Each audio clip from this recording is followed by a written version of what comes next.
काय सांगा तुम्ही कशाबद्दल आज उपोषण बसला?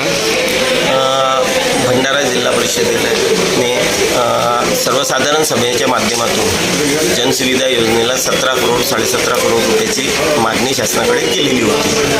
त्यांच्याशी पाठपुरावा होऊन शेवटी 11.5 करोड रुपये जिल्हा परिषदेला देण्याचे सर्व वाटीघाटीतून झाले. परंतु काल जिल्हा परिषदेने जी यादी सगळ्या ग्रामसेवकांना आणि पंचायत समितीच्या गट विकास अधिकाऱ्यांना पाठवली. त्या यादीमध्ये काही विशिष्ट निवडक लोकांना 0 निधी देण्यात आलेली आहे आणि काही लोकांना एकदम अल्पशा निधी देण्यात आलेली आहे. तर काही लोकांनी अवाढव्य निधी घेतलेली आहे.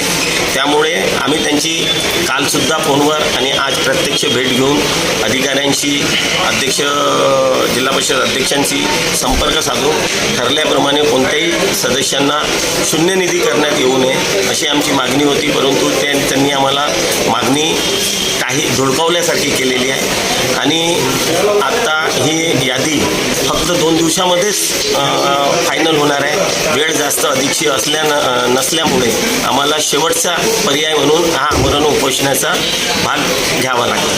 तुम्ही या संबंधात कोणाला तक्रार केली? या संबंधात कोणाकोणाला तक्रार केली? आपण अध्यक्षाशी बोललो, डेप्टी CO पंचायत विभागाशी बोललो आहे आणि हे 2च आहेत ना यादी फायनल करणारे. त्यामुळे यांच्याशी आपण याच्याबद्दलची माहिती कलेक्टर साहेबांना दिली. काल आम्ही आपल्या पक्षाच्या लोकांनाही पदाधिकाऱ्यांनाही सांगितलं. आमचे मोठे वरिष्ठ जे आहेत पक्षाचे त्यांच्याशी चर्चा केली. पालकमंत्र्यांनाही आपण माहिती इकडून पाठवलेली आहे की आम्ही 5 सदस्य काही सदस्यांना हे 0 निधी देण्यात आलेली आहे आणि हा विषय त्यांचा नाही. त्यांनी तर निधी जिल्हा परिषदेला दिलेली आहे. जिल्हा परिषदेने वाटप करताना हा घोड केलेला आहे. त्यामुळे आम्ही जिल्हा परिषदचा विषय असल्यामुळे आम्ही जिल्हा परिषदेमध्ये बसलेलो. 0 निधी ज्यांना मिळाले त्याचे नाव आहेत का माहिती? हो आहेत. त्यामध्ये आता पूर्ण याच्यामध्ये मी उपाध्यक्ष असून सुद्धा मला 0 निधी आहे.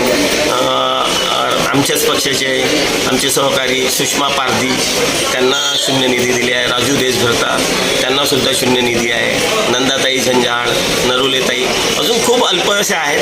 म्हणजे जर विषय घेतला तर इकडे आमचे जे जवळपास 25 सदस्य आहेत त्या सदस्यांना त्यांनी अल्पशा निधी दिलेला आहे आणि काही विशिष्ट लोकांनी खूप अवाढव्य म्हणजे खूप जास्त घेतले. तुमची आता नेमकी मागणी काय आहे? आमची नेमकी सर्वसाधारण सभेत ठरल्याप्रमाणे कोणताही सदस्य 0 निधीत राहणार नाही आणि निधी ही जवळपास समसम प्रमाणामध्ये सदस्यांमध्ये वाटप व्हावी ही आमची इच्छा आहे आणि आमची मागणी आहे.